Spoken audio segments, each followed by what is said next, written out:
चला आता पाहूया लाईफस्टाईलच्या जगतातले अपडेट्स। केरळमधल्या शर्मिला नायर यांच्या डिझायनर साड्यांचं माझवील हे कलेक्शन नुकतंच लॉन्च करण्यात आलं आणि या कलेक्शनचं वैशिष्ट्य म्हणजे या साड्यांच्या कलेक्शनसाठी शर्मिलाने तृतीयपंथी मॉडेल्सची निवड केली।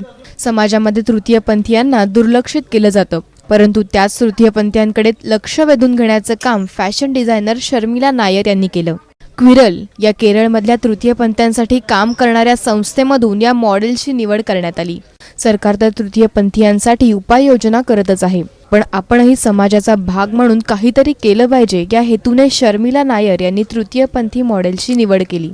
शर्मिला नायर ही केवळ 25 वर्षाची तरुणी असून या साड्या कर्नाटक राज्यात असणाऱ्या हुबळी जिल्ह्यातील लहानशा गावात तिनं तयार करून घेतल्या।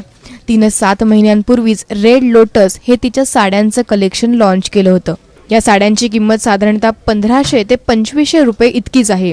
या ब्राईट रंगांच्या साड्यांचं कलेक्शन आणि तरुणींनाही लाजवतील अशा तृतीयपंथी मॉडेल्सनी अनेकांची मनं जिंकून घेतली आहे। भारतातच नाही तर ब्रिटन, ऑस्ट्रेलिया, सिंगापूर आणि US मधूनही या साड्यांना मोठ्या प्रमाणात मागणी आहे। अशा प्रकारच्या प्रोत्साहनामुळे तृतीयपंथीयांना समाजात नक्कीच मानाचं स्थान तर मिळेलच, त्याचसोबत त्यांना रोजगाराच्या अनेक संधी देखील उपलब्ध होऊ शकतील। ब्युरो रिपोर्ट, ABP माझा।